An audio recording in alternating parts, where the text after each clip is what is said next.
Bonjour tout le monde, bienvenue à Personne n'en parle, un podcast informatif, préventif et éducatif sur l'usage de substances.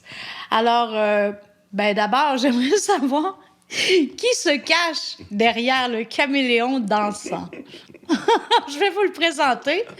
C'est mon collègue, mon partner, mon ami, Daniel Hervieux. Alors, je vous présente Daniel alias Dan pour le podcast, qui sera mon co-animateur tout au long de la saison. Daniel est un ami de longue date qui a travaillé longtemps pour un parti politique, je ne sais pas, est-ce qu'on peut le nommer, Dan? On peut le nommer. On peut le nommer, le Parti québécois. Alors, Daniel a souvent, au cours de son parcours, travaillé pour de grandes dames, telles que Elsie Lefebvre, Lisette Lapointe, Pauline Marois. Alors, Dan, je me sens plus que honorée qu'on travaille ensemble maintenant. Et Dan est aussi un passionné d'horticulture. Il termine un cours en ce moment à l'École d'horticulture de Saint-Hyacinthe. Il termine d'ailleurs là, dans 1 ou 2 mois, là, ça s'en vient. Et finalement, pourquoi Dan et moi, on s'est ralliés aujourd'hui pour vous parler, c'est parce que Daniel et moi, on a fondé ensemble le projet Caméléon, dont on va vous parler un peu plus en détail. Mais juste avant, il faut quand même que je vous présente Doc, Oui. hein? Parce qu'on est deux dans ce petit nouveau projet-là. Donc, Doc Morin, Marie-Ève, mon amie, hein, elle vous l'a dit, ça fait longtemps qu'on se connaît. On a décidé qu'on se voyait pas assez pendant cette pandémie. Alors, on a eu envie de faire ce projet-là. Marie-Ève, c'est Doc Morin, vous la connaissez, certains d'entre vous sûrement. C'est une médecin qui œuvre en dépendance et en santé mentale, qui avait sa propre clinique à Montréal, Caméléon, qui travaille maintenant à la clinique La Licorne, qui travaille, je le disais, là, en santé mentale et en dépendance. Et bien, vous la connaissez, je suis certain, parce qu'on lui demande beaucoup de faire des interventions dans les médias. Elle a une grande gueule, tu peux le dire. Oui, puis elle est bonne aussi, elle dit les vraies affaires. Donc, on va s'inspirer de ça pour vous présenter notre série de podcasts qui commence maintenant.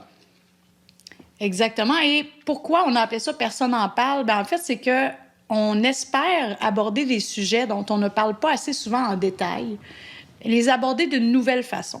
Le but du podcast n'est vraiment pas d'influencer les gens pour qu'ils consomment des substances. Au contraire, c'est plutôt d'informer les gens, que ce soit des personnes expérimentées, que ce soit des personnes qui consomment pour des raisons récréatives ou même pour de l'automédication. Nous, ce qu'on veut, c'est donner de l'information pour que les gens puissent faire un choix éclairé ensuite.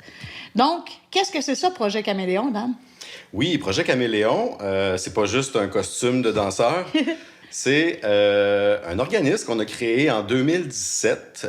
Moi, Doc Morin et plusieurs autres bénévoles qui avons mis un projet en branle qui est d'offrir aux gens du milieu festif, aux gens qui consomment des drogues, qui sortent dans les parties, qui vont dans les festivals, des services de prévention, c'est-à-dire de l'information, du matériel de consommation, un lieu pour échanger sur la consommation que les gens s'apprêtent à faire. Fait qu'un peu un endroit où les gens peuvent se sentir bien, accueillis, puis où un échange peut se produire. Mais là, je t'écoute, tu parles d'un endroit.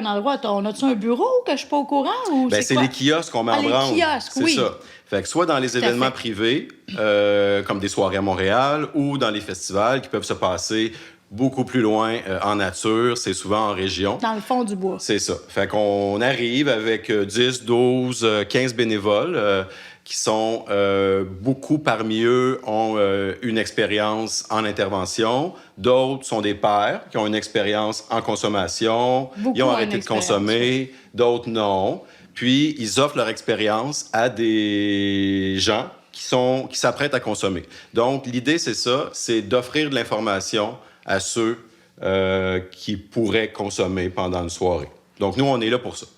Premier volet, la prévention. Deuxième volet, c'est là que Doc Morin intervient. Oui, ce qu'il y a de spécifique à Projet Caméléon, en fait, c'est que dans les festivals, on a commencé ça en 2017, on a ajouté aux paramédics, parce qu'il y a toujours eu des paramédics dans les festivals, là, des premiers répondants, on a ajouté le volet médical. Qu'est-ce que ça fait un médecin dans un festival de musique électronique ou un festival de musique rock? Bien, ça fait des interventions quand c'est nécessaire. Ça part du gars qui s'est pété l'orteil, qui s'est cassé un orteil, qui vient nous voir parce que ça saigne, à quelqu'un qui s'est fait piquer par une abeille, ou encore à quelqu'un qui a une réaction allergique, ou encore une surdose, une psychose, une crise de panique parce que la personne a trop consommé, pas assez dormi, etc. On répond aussi aux hypoglycémies, aux hypothermies, tout ce qui peut survenir dans un festival ou un événement où les gens consomment des substances, on est là pour réagir. Je tiens à préciser que la première année où on a été en place, l'équipe médicale dans le plus gros festival de musique électronique du Québec, l'année avant qu'on soit là, il y avait eu 27 ambulances qui avaient été appelées sur le site. Et la première année qu'il y a eu une équipe médicale sur place, 4 ambulances. Et l'année suivante, 2 ambulances seulement. Donc, si Projet Caméléon pouvait accumuler tout l'argent qu'on sauve en coûts sociaux, là, on serait riche. Parce que vraiment, là, on en a sauvé des ambulances puis des vies aussi. Les paramédics, on a besoin d'eux, ils sont très bons, ils sont essentiels, mais ils n'ont pas le droit de prodiguer d'actes médicaux. Donc, si quelqu'un a besoin de soutien médical, d'un médicament ou d'un soin médical un petit peu plus avancé, précis, une injection. Ben là, c'est toujours l'ambulance, aller à l'hôpital.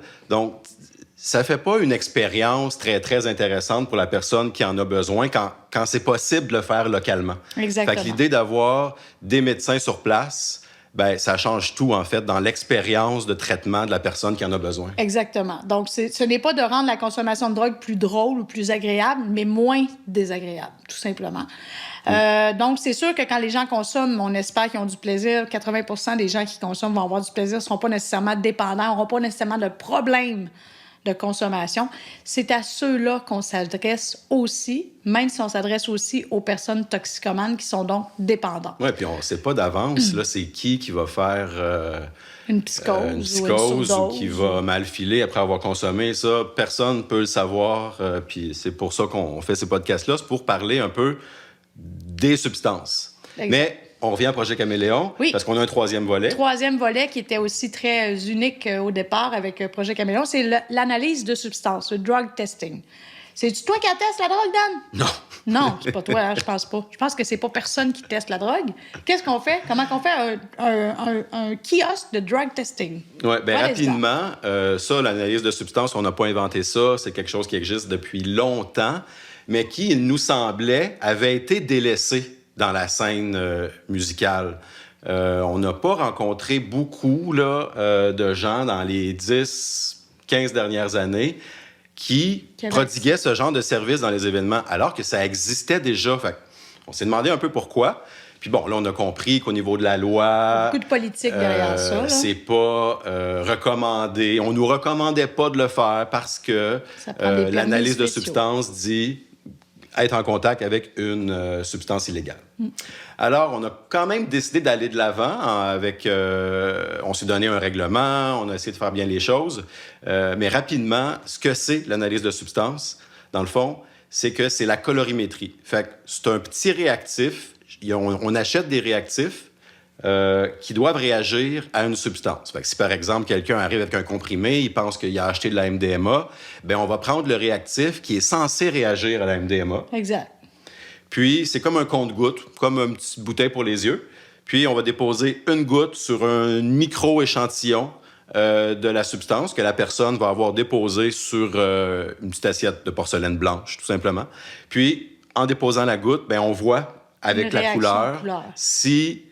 avec notre charte, parce que si, par exemple, le réactif doit réagir jaune ou bleu, bien, il y a différentes sortes de jaune puis de bleu. Hein? Fait qu'on a une charte. Puis, avec ça, on est capable de déterminer si c'est de la MDMA ou pas.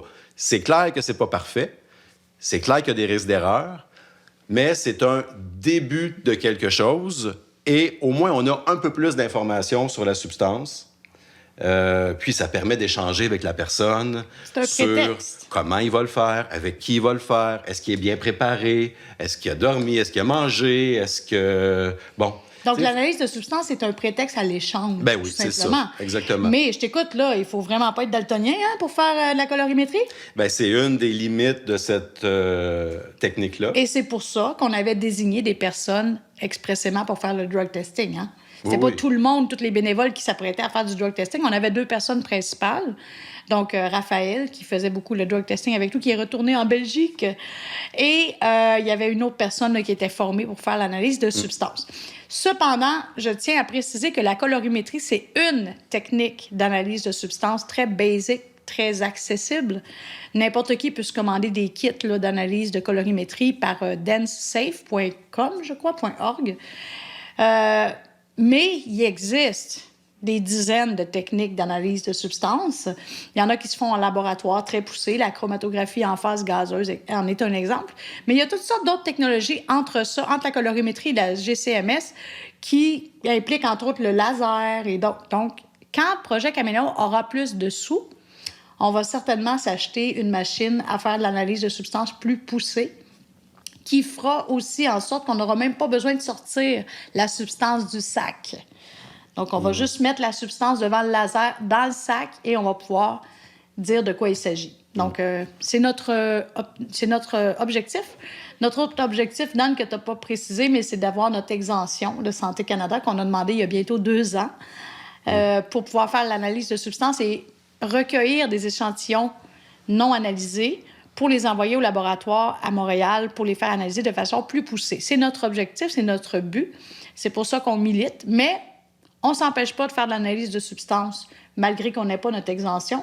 Et d'ailleurs, disons-le, on a été visité par des corps policiers. On a rencontré entre autres la SPVM, la SQ. Ils sont venus nous voir ce qu'on faisait. On leur a montré notre protocole.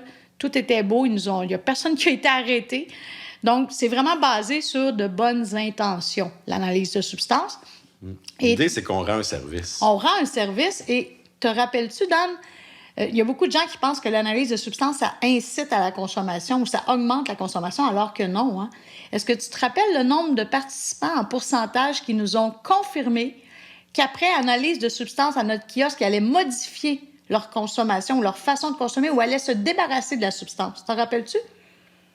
Ben, je me souviens pas des chiffres, mais c'est probablement la majorité de ceux qui n'étaient pas satisfaits du résultat. 43 43 des personnes qui sont venues nous voir au drug testing nous ont dit qu'ils allaient changer leur façon de consommer, soit qu'ils allaient se débarrasser de la substance, soit qu'ils allaient la consommer en plus petite quantité ou de façon plus lente avec d'autres amis.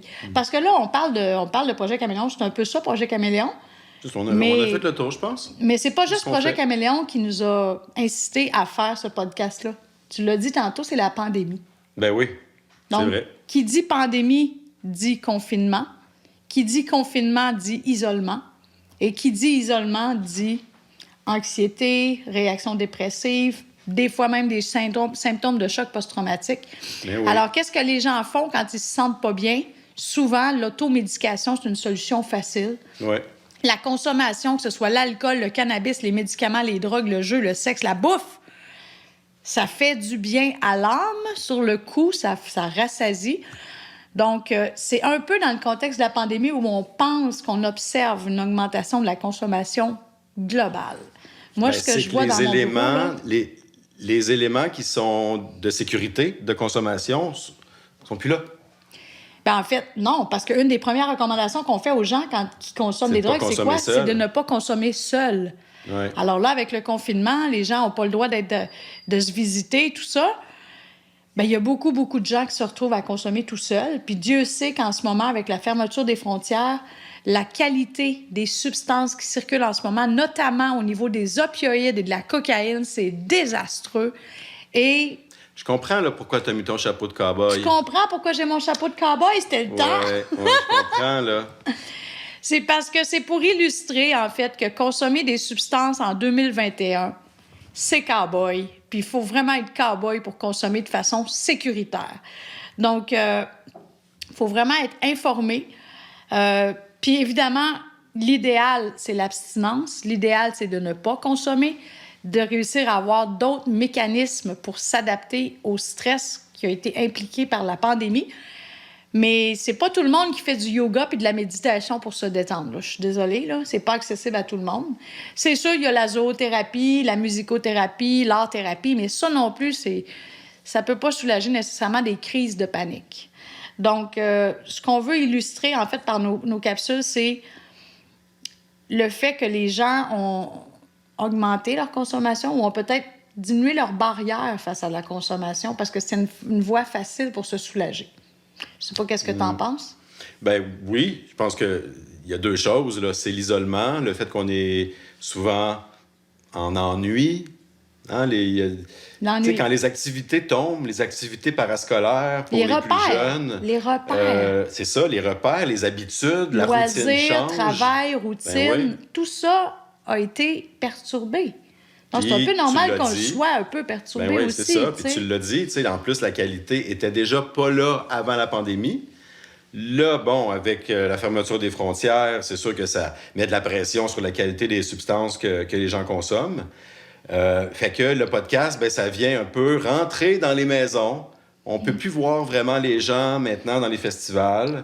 Exact. Pas de Donc, party. c'est de rentrer un peu dans vos maisons, de vous parler, puis aussi de le faire avec plaisir. Parce qu'une chose qu'on dit pas assez quand on parle de substances, c'est que la majorité des gens qui consomment le font par plaisir. Puis Exactement.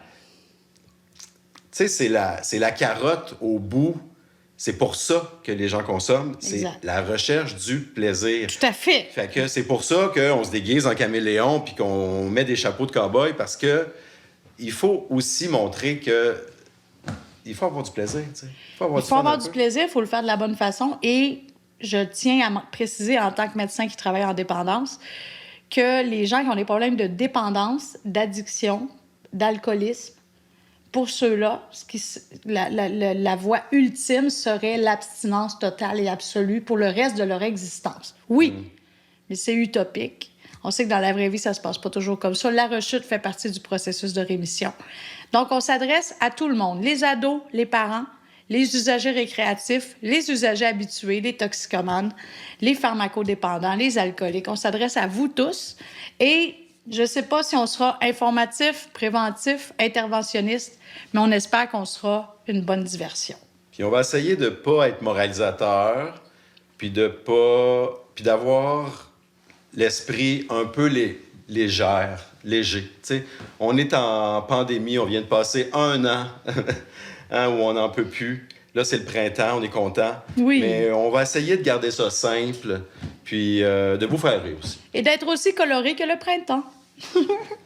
On a fait Donc, le tour? oui, et à chaque semaine, on va vous présenter une substance. Et la première sera La MDMA. la MDMA. On a choisi un sujet un peu plus léger que les opioïdes pour commencer. Donc, la semaine prochaine, on vous parlera de MDMA. Bonne semaine. À Salut. bientôt.